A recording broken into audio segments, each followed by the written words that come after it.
сендер тағы да қандай біздің ұлттық тағамдарды білесіңдер? Бешбармақ, мына жақта бешбармақ, шелпек, тағы қымыз, қызыл шұбат, өте керемет. Мына балалар бәрін білетіндер. Менің сұрағым жоқ енді сендерге.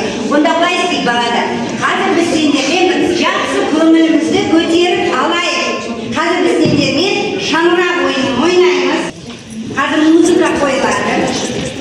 Біздің нулевой әзілімінің балаларына барып, жұп боласыңдар, ортаға шығарасыңдар да музыкамен бейсіңдер.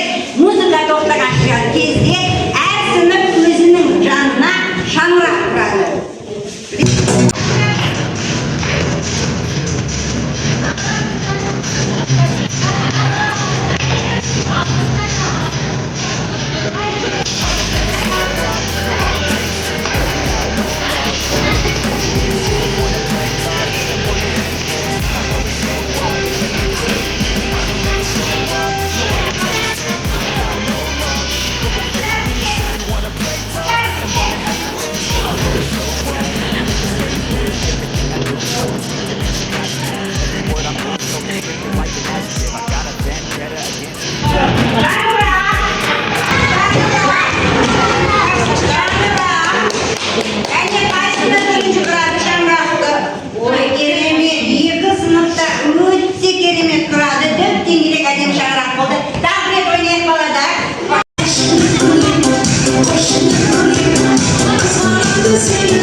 This is